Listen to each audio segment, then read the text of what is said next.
Hi everyone, welcome back to my channel, Make It Destination. My name is Amanda and this is where I help you make it to your destination. So I just want to start off this video with apologizing. I just want to say I'm sorry for not uploading and being consistent, but I do just want to give you some insight into why I haven't been uploading. And it's mainly because of schoolwork. I've been trying to keep up with that. And then also, having a restaurant job and having side hustles and an internship. It just honestly all got to me and I felt extremely burnt out. And this kind of leads me to one of the reasons why I decided to go on this trip to Getaway House. That's because I felt extremely burnt out. It was Sam's birthday. He loves nature-y trips. And so I thought this would be the perfect trip for us to bond together, get away from technology, get away from, all of the stuff that's going on in our lives, and just connect with nature and with each other. In this video, we're just going to be talking about my experience with Getaway House. We went to the Eastern Catskills. That's the outpost we decided to choose, but I'm just going to give you an overview of our experience, what we really liked about it, what we did in the area, and why you should book your next vacation or little mini trip to Getaway House. So let's get into it. All right, before we get into the video, make sure you like this video. If you want more content like this, comment and let me know if there's an outpost that you've been to that you've really enjoyed for Getaway House, or things that you've just been interested in or seeing in for Getaway House. And make sure you hit the subscribe button because I know you never want to miss one of my videos. All right, so we're going to get into the background of what Getaway House is, what their goals are, and I guess, how they got started. The focus for Getaway House is for people to get away from the fast pace of city life, whether it's from work, technology, or having a hectic schedule. The two gentlemen who started this company, and the reason why I know this was because there's actually a book in the Getaway House from, I think, one of the founders who described how they got started with Getaway House. But basically the premise regarding Getaway is, they felt very overwhelmed with their corporate jobs. I think they both lived in Boston, or they both lived in busy cities. And so they decided to take a nature trip kind of separately. They both have different experiences, but they really said that these experiences made them feel whole again, right? They could turn off their phone. They didn't have to respond to emails. They didn't really have to talk to anybody. They just were settling and getting to know themselves. And so that's the reason why Getaway House got started. So everything is prepared for you in these, they're called cabins, but honestly they're tiny homes. But in these cabins, everything is prepared for you. And what they try to advertise to people is that it's only a couple hours drive away from a major metropolitan area. And that's how these outposts are chosen. They have some 2 hours from Boston. They have some 2.5 hours out of New York City. I believe they have some near DC area. They're honestly expanding more and more. The cabins, like I said, they include running water, heat, a comfy bed, and a kitchenette. So everything is set for you. So you don't really have to think about setting up a tent, bringing a mass amount of food. I'm honestly not one to go camping like that. And so to have everything all set up and done for you is a plus, because it allows you to have the luxury and the relaxation that comes with a hotel, but bring that to a nature-y sort of side. So that, like I said, the outposts are all over the country. They have some in the Catskills, Big Bear, California, Asheboro in North Carolina. And like I said, their focus is being 2 hours away from major cities. So that's kind of the background of how they got started, the reasoning behind it. And I think once you understand the reason why Getaway started, you start to really appreciate it on your trip there. I kind of found out about Getaway through social media, right? These kind of cute tiny homes that were black, that had a modern kind of vibe with a huge glass window. That's how I found out about Getaway. And so I think just the simple idea of reconnecting back with nature and having everything set up for you has set Getaway up for success. So now that we talked about the background of the company, how it got started, and kind of their main goal or mission, we're going to get into my experience and what we really enjoyed about it, and just tell you the nitty-gritty details so that when you go, it's smooth sailing for you. So let's get into that part. For my experience with Getaway, there were 2 outposts that I could have chosen to go to. And so there's one in the Eastern Catskills and a newer one in the Western Catskills. When I was looking into this, we chose the Eastern Catskills, A, because it was closer to Albany, but B, we kind of knew the area a little more, and we just felt as though we just wanted to be settled and not have a far trip to go to. So the Eastern Catskill outpost in Cairo is about 40 minutes from Albany and 2.5 hours from New York City, but it is near other like major towns or cities that people from downstate and honestly all over New York State know. So it's near Hudson, which like I said is popping in the summer. A lot of people from downstate go. There's Tannersville, and then there's the town of Catskill. So once you book, they send you a confirmation email, and they include blog posts about what's included in your cabin, what to pack depending on the time of year you booked, and even recipes you could make while you're staying there, right? So whether it's on the stovetop inside or whether that's outside over a campfire, either one, they want you to have the full experience of the cabin. So they send this to you early. So we stayed from Sunday to Tuesday, and we paid $375 for 3 days, 2 nights, which I don't think is bad for everything that's included.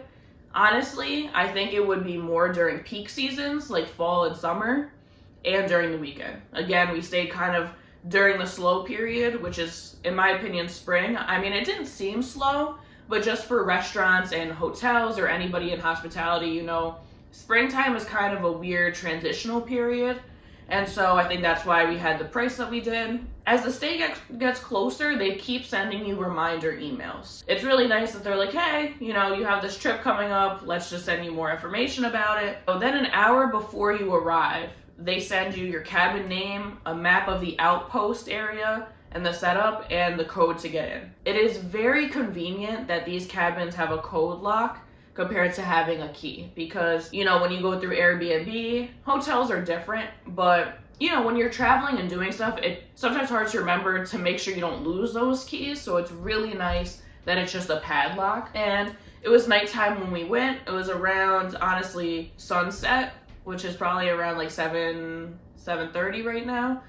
And they had a cute little like light up, but when you're driving through the outpost, there's no street lights. It's extremely dark. And again, it's so that you could connect with nature. It's extremely quiet, but it was cute. They left the light outside our cabin, and I'll probably put some pictures or the video here that I took of the tour of the cabin. So when you walk in, you know, you have the bathroom to the right-hand side. There's a cute little stainless steel shower, the toilet, and then you kind of scroll through and there's a little kitchenette. And then you kind of pan over, there's a little table, and then there's the bed with a huge window that's very apparent and popular on social media. So it was nice that this kitchenette had a small stove. There's a little retro fridge, a small sink, and they supply plates, mugs, pots, and pans. To give you more insight into how the running water kind of situation goes is that, at least in the Eastern Catskills and other outposts that may be different, you have a small hot water tank, either above or next to your cabin. So they tell you there's little kind of like plates, like above the sink and above the toilet, telling you about the water. Honestly, for a shower, you're probably looking at, with hot water, 5 to 7 minutes tops. Which again, at least there is running water, at least there's hot water, but just to let you know, it's not connected to a mass or a larger water source like a hotel would be. So just keep that in mind when you stay here. But next to your cabin, there's a little picnic bench, there's 2 Adirondack chairs, and there's a fire pit. And what they kind of advertise is that, you know, you could leave everything at home and they have all the supplies there for you. But Sam and I decided to get firewood from Stewart's and s'mores items from the store, because they do have a cute little s'mores kit, but you only get, I think, like 4 out of it for like $5, which isn't bad, but you could get a whole, you know, bag of marshmallows and a whole thing of chocolate and graham crackers, I think, and you know, have multiple days of s'mores for more than just the little baggie. So we decided to do that. And then for the firewood, you have to pay for it. So we decided just to go to Stewart's and get some. And the really cool thing about Getaway, like I said, back to their major goal, there's a cell phone lockbox in order to take yourself away from technology and constant notifications, just so that you could feel settled and connect with nature more. And I really appreciated that, because I just think we live in a world where you can never get away from notifications, people emailing you, texting you, and people expect that instant gratification that you're always going to be on your phone. And so it was really nice to just escape that. And then right on the table in your cabin, they give you kind of a cute little like activity book, and then they give you a lay of the land sheet in order to show you, you know, what's around you, emergency numbers to call, info about campfires, and other information about nature-based activities. So I really thought that was awesome.